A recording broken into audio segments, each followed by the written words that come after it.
Perkenalkan, nama saya Sabda Rosalina Orpala dengan akhiran NIM 036 dari kelompok 1. Perkenalkan, saya Novianti Dayatur Rahma dari kelas PIJ 2023 dengan akhiran NIM 037 dari kelompok 1. Perkenalkan, nama saya Rosa Azharov yang di kelas PIJ 23 dengan akhiran NIM 042 kelompok 1. Halo, aku Hanun Sofiatu Sa'diah dengan akhiran NIM dari kelompok 1 kelas PIJ 2023. Perkenalkan, nama saya Ananda Rizka Cipta Fauzia dari kelas PIJ 23 dengan akhiran NIM 070.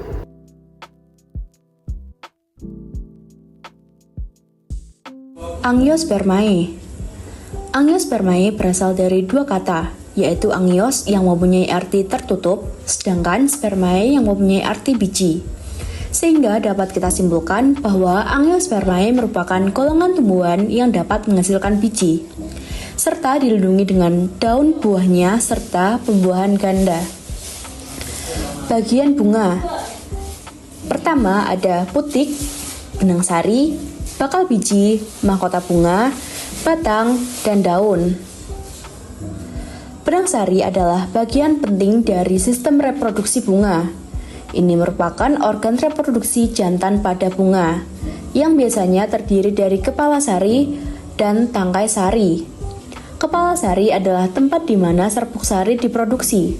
Serbuk sari mengandung sel kelamin jantan yang diperlukan untuk proses pembuahan. Tangkai sari berfungsi untuk menopang kepala sari agar berada pada posisi yang optimal untuk menyebarkan serbuk sari. Kedua bagian ini bekerja sama dalam proses penyerbukan, yaitu pemindahan serbuk sari ke benang sari untuk memfertilisasi pembuahan. Putik adalah organ reproduksi betina yang terletak di tengah bunga. Putik terdiri dari 3 bagian utama, yaitu kepala putik, tangkai putik, dan bakal buah. Kepala putik bagian atas putik yang memiliki permukaan lengket untuk menangkap serbuk sari selama proses penyerbukan.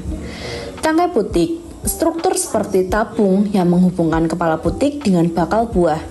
Tangkai ini menjadi jalur bagi serbuk sari menuju bakal buah. Bakal buah. Bakal buah, bagian dasar putik yang membesar dan berfungsi sebagai tempat penyimpanan bakal biji. Setelah terjadi pembuahan, bakal buah akan berkembang menjadi buah, sementara bakal biji akan menjadi biji. Ketiga bagian ini akan bekerja sama dalam proses penyerbukan dan pembuahan, yang merupakan langkah penting dalam reproduksi tumbuhan berbunga.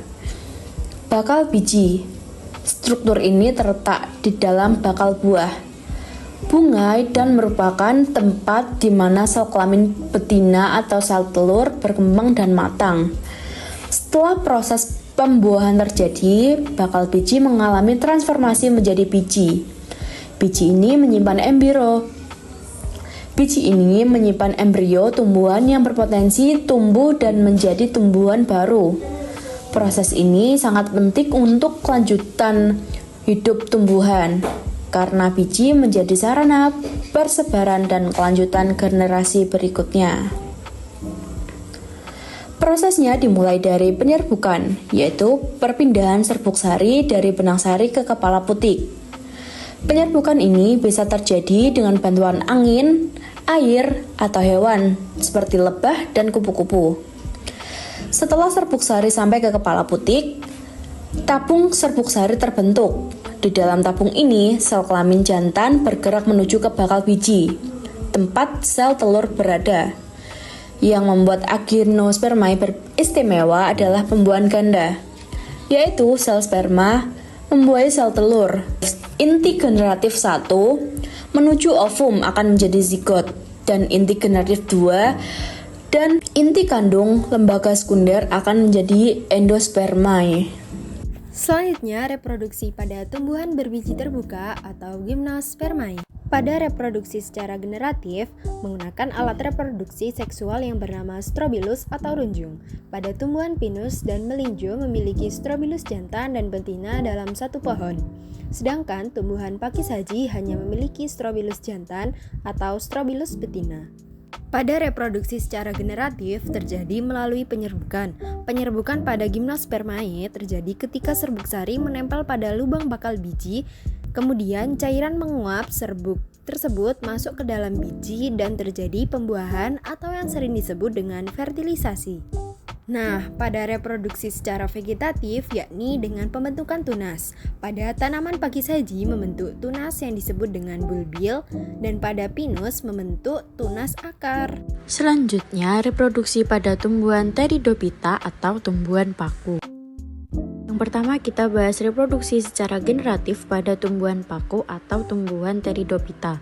Dan jadi reproduksi pada tumbuhan Pteridophyta ini terjadi secara metagenesis atau melalui daur hidup seperti pada gambar. Jadi yang pertama, tumbuhan dewasa akan menghasilkan spora dari kotak spora. Jadi sporangium atau kotak spora pecah, lalu sporanya akan keluar. Spora ini kemudian akan tumbuh menjadi protalium. Nah, protalium kemudian akan menghasilkan gamet atau alat kelamin yaitu antheridium dan archegonium. Antheridium itu alat kelamin jantan, sedangkan archegonium alat kelamin betina. Antheridium karena jantan menghasilkan spermatozoid, archegonium maka menghasilkan ovum. Keduanya akan fertilisasi sehingga menjadi zigot. Zigot lalu akan berkembang menjadi tumbuhan paku yang baru. Dan tumbuhan paku ini akan tumbuh menjadi tumbuhan paku yang dewasa dan menghasilkan sporangium atau kotak spora. Sedangkan reproduksi vegetatif pada tumbuhan Pteridophyta itu menggunakan rizom yang berada di dalam tanah. Rizom itu merupakan batang yang mendatar di dalam tanah. Jadi paku juga melakukan reproduksi vegetatif dengan membentuk rizom. Selanjutnya ada Birophyta atau tumbuhan lumut. Reproduksi pada tumbuhan lumut dibagi menjadi dua bagian, yaitu secara generatif dan secara vegetatif. Yuk, mari kita bahas. Reproduksi secara generatif pada tumbuhan lumut dimulai dari spora. Spora tumbuh menjadi protonema. Protonema akan berkembang menjadi tumbuhan lumut. Nah, tumbuhan lumut tersebut akan menghasilkan gamet yaitu archegonium dan antheridium. Archegonium menghasilkan ovum atau sel telur dan antheridium menghasilkan sperma. Nah, antara archegonium dan antheridium akan berfertilisasi membentuk zigot. Zigot berkembang menjadi sporogonium. Sporogonium kembali menghasilkan sporangium dan sporangium kembali menghasilkan spora. Selanjutnya secara vegetatif. Oh iya, tadi kan kita sudah membahas ya secara generatif tersebut seperti apa, yaitu dengan antheridium dan archegonium yang berfertilisasi. Nah, pada vegetatif tersebut ini berbeda ya dengan generatif. Bagaimana sih dengan vegetatif tersebut? Nah, vegetatif ini itu pada lumut itu ada gema cup. Nah, ada di lingkaran tuh kecil-kecil itu. Nah, itu namanya gema cup. Terus gimana sih cara gema cup itu bisa membentuk lumut yang baru?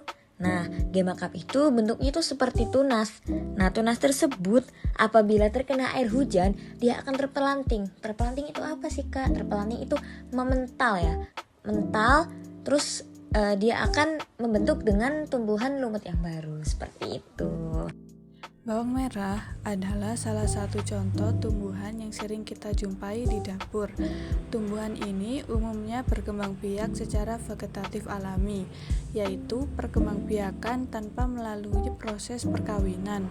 Bagian tumbuhan yang digunakan untuk berkembang biak pada bawang merah adalah umbi lapis. Umbi lapis adalah batang yang tumbuh di dalam tanah dan terdiri dari banyak lapisan daun yang tebal.